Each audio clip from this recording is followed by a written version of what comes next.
आज के इस वीडियो में हम एक्सपेरिमेंट नंबर 2 की बात करेंगे।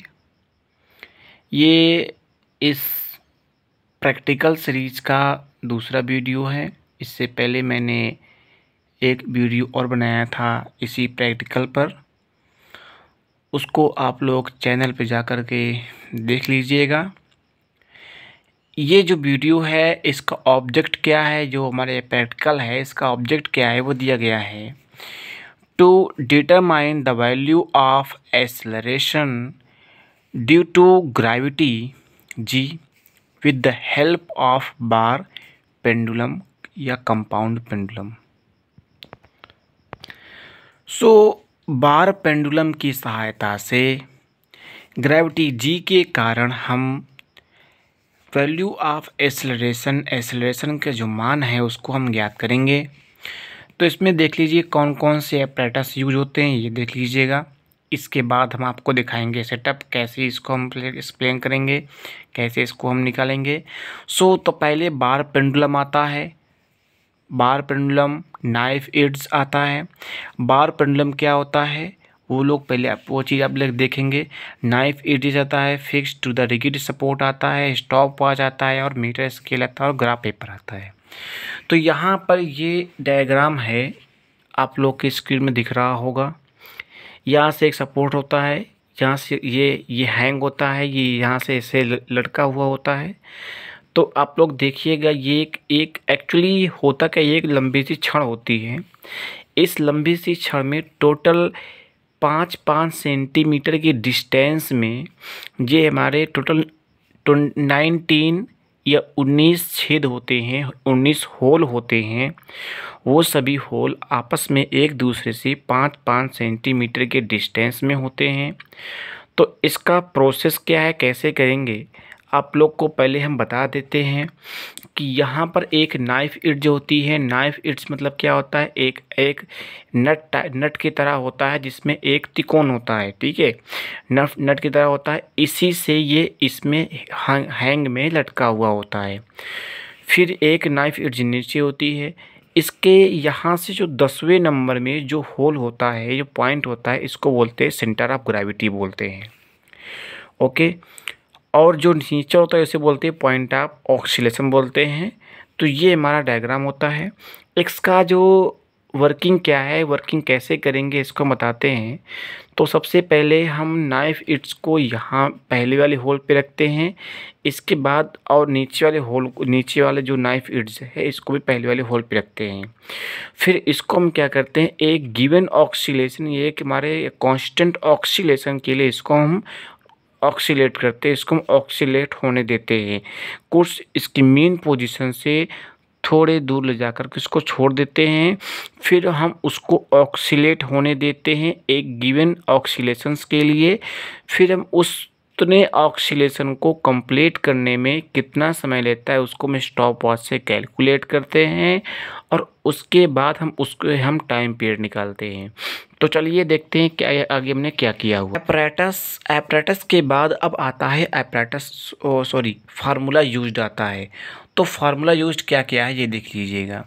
The acceleration due to gravity g is given by ये, मतलब जो कोई एक्सेलरेशन ड्यू टू ग्रेविटी होता है इसमें हम इस फार्मूले से इसको हम कैलकुलेट करेंगे। T is equal to 2π√L/g, जहाँ पे टी हमारा टाइम पीरियड है और एल हमारा क्या है, एल जो है वो है जो हमारा distance between centre of suspension and oscillation.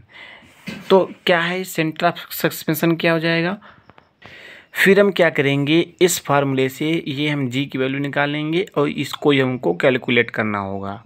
तो अब हम बात करते हैं ऑब्जर्वेशन टेबल की।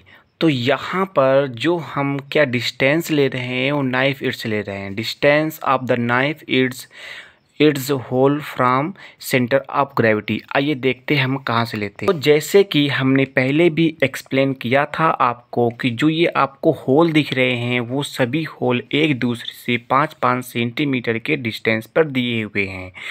जो हमारा सेंटर ऑफ ग्रेविटी है, सेंटर ऑफ ग्रेविटी से जो नाइफ एड्ज के बीच की दूरी हम लेते हैं, वही हमारा होता है distance of the knife it's from the centre of gravity. तो जब हम सबसे पहले इसको पहले होल पे लगाते हैं और हम सेंटर ऑफ ग्रेविटी से ये हमारे 10वें होल पे होता है, तो बीच में जो डिस्टेंस होता है वो हमारा होता है 9। तो 9 × 5 इज इक्वल टू 45 सेंटीमीटर। फिर इसको जब हम दूसरे होल पे लाएंगे तब हमारा 40 सेंटीमीटर होगा। जब तीसरे होल पे लाते हैं नाइफ इट्स को सब सेंटर ऑफ ग्रेविटी से, ये हमारा 30 पे होता 30 सेंटीमीटर पर होता है। इसी तरह करते करते हम इसको लास्ट पे हम यहाँ पर सेंटर ऑफ ग्रेविटी जो 10वें पे है, इससे हम इसको 9 पे लाते हैं और ये हमारा नीचे वाला नाइफ इट्स भी 11 पे होता है। जब ये 9 पे होता है तब इससे ये सेंटर ऑफ ग्रेविटी से केवल एक होल के डिस्टेंस पर होता है, तब इसको हम 5 सेंटीमीटर के डिस्टेंस पर रखते हैं। जिस प्रकार हम इसको ऊपर से एक एक डिक्रीज करते चले आ रहे हैं, इसी प्रकार सेम इसको हम उल्टा रिवर्स प्रोसेस करते हैं। जब हम लास्ट में जब ऊपर वाला नाइफ इट्स जो है हमारा नाइफ इट्स यहाँ पर होता है और ये वाला नाइफ इट्स हमारा 11 नंबर पे होता है, इसके बाद हम इस बार पेंडुलम को उल्टा कर देंगे। बार पेंडुलम का जो सिरा ऊपर की ओर था उसको हम नीचे की ओर कर देंगे और जो सिरा नीचे की ओर था वो हमारा ऊपर की ओर हो जाएगा। फिर सेम प्रोसेस जिस तरह हमने ऊपर से नाइफ इट्स को एक एक होल करते करते करते करते यहाँ तक लाए थे, सेम उसी प्रकार हम क्या करेंगे, जब इसको हम उल्टा कर देंगे तब हम इससे एक एक होल कम करते चले जाएंगे और हम फिर से हम यही पोजीशन पर आ जाएंगे। तो वो हमारा डिक्रीजिंग प्रोसेस हो जाएगा। अभी जैसे कि हमने आपको बताया था, ये हमारा जो पहला वाला टेबल कॉलम दिया गया है, ये हमारा distance of the knife its hole from the centre of gravity. Knife its क्या था, नाइफ इट्स हमारा यही नाइफ इट्स है और सेंटर ऑफ ग्रेविटी हमारा ये है। ओके, सो यहाँ पर ये हमारा 45 था, फिर 40 हुआ, फिर 35, फिर 30 हुआ, फिर 25 हुआ, करते करते 5 तक हुआ। ये हमारा सभी सेंटीमीटर में दिया गया है।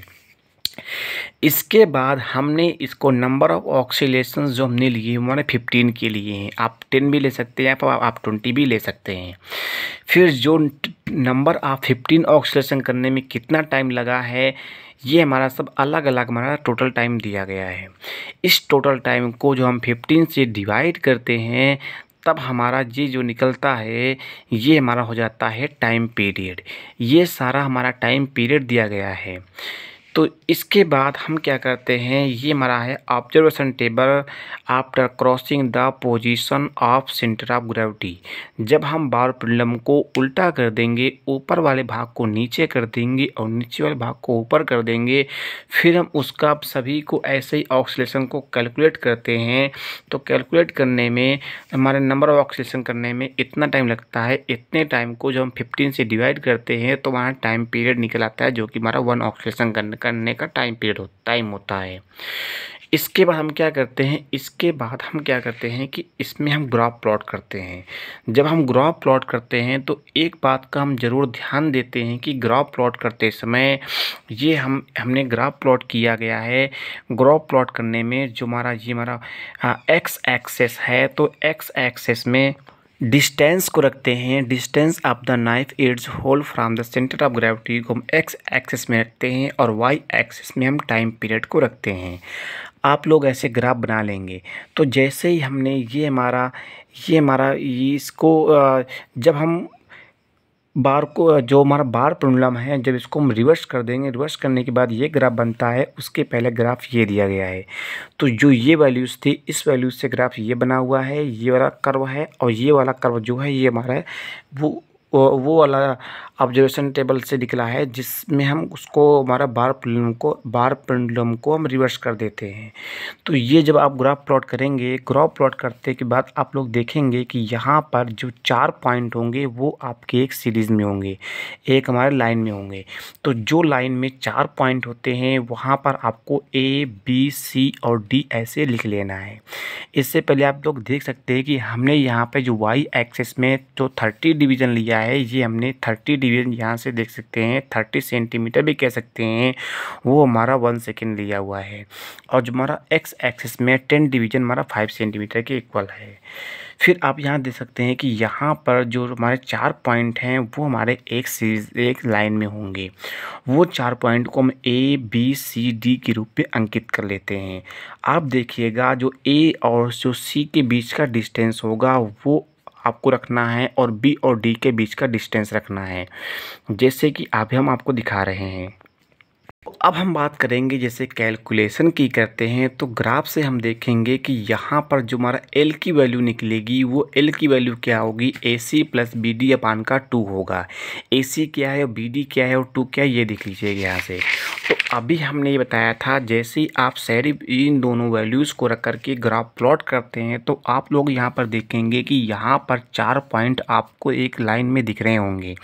उन चारों पॉइंट को आपको ए बी सी डी के रूप में मार्क कर लेना है। फिर आपको देखना है ए से सी के बीच का जो डिस्टेंस होगा उसको रख लेना है और बी से और डी के बीच का डिस्टेंस लेना है। उन दोनों डिस्टेंस को लिख करके आप उन डिस्टेंस का एवरेज निकालेंगे। जैसे ही हम यहाँ पर ए सी और बी डी के बीच का डिस्टेंस रख के एवरेज निकालते हैं तो वो हमारा आता है 55 सेंटीमीटर आता है।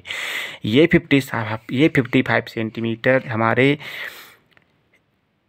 0.55 मीटर के बराबर होता है। अब हम क्या करते हैं, जैसे ही हमने ये हमारा टाइम पीरियड हमारा 15 सेकेंड कैसे आया, जब आप यहाँ से ग्राफ में देखेंगे, ग्राफ में आप के 4 पॉइंट आपके एक लाइन में होते हैं, उसके बाद आप उनको एक लाइन खींच देंगे तो वो लाइन वाई एक्सेस को जिस पॉइंट पर कट करती है वही आपका टाइम पीरियड होता है। तो जैसे कि यहाँ पर हमारा टाइम पीरियड निकला हुआ है वो हमारा निकला 1.5 सेकेंड निकला हुआ है बाई ग्राफ से। इसके बाद इस टाइम पीरियड को आप यहाँ रखेंगे, इस एल को यहाँ पर रखते हैं, रखने के बाद आपको वैल्यू को कैलकुलेट करने लिए है। तो जो हमारा value of acceleration due to gravity g है वो हमारा आता है 9.63 मीटर पर सेकेंड स्क्वायर। तो यहाँ से देख सकते हैं रिजल्ट में लिखा हुआ है कि the value of acceleration due to gravity g is the found to be 9.63 metre पर सेकेंड स्क्वायर। इसके बाद हम प्रिकॉशंस को देखते हैं। प्रिकॉशन क्या है कि the amplitude of oscillator should be small. जो हमारा एम्पलीट्यूड होगा वो हमारा स्मॉल होना चाहिए। फिर हमारा दिया गया है कि the pendulum should not be touched everywhere हेयर। पेंडुलम कहीं और जगह टच नहीं होना चाहिए, पेंडुलम सीधी रेखा में होना चाहिए। फिर हमारा दिया गया है कि द लेंथ ऑफ द, ये लेंथ में बट लेंथ होगा, the length of the pendulum should be sufficient large. जो हमारा पेंडुलम है उसकी लेंथ है वो सफिशिएंट होनी चाहिए, बहुत ज़्यादा या बहुत कम पर नहीं होनी चाहिए। फिर दिया गया है चौथे नंबर पे कि time period should be measured accurately. Time period accurate measure होना चाहिए। फिर दिया गया the graph should be drawn symmetrical and smooth. अच्छे से और साफ सुथरा हमारे ग्राफ को ड्रा करना चाहिए। तो इस प्रकार हमारा जो ये प्रैक्टिकल है वो हमारा भी ये भी हमारा कंप्लीट होता है। आपको ये वीडियो कैसी लगी आप लोग कमेंट बॉक्स में ज़रूर बताइएगा। आप लोग अपना फीडबैक ज़रूर दीजिएगा। सो जय हिंद, जय भारत।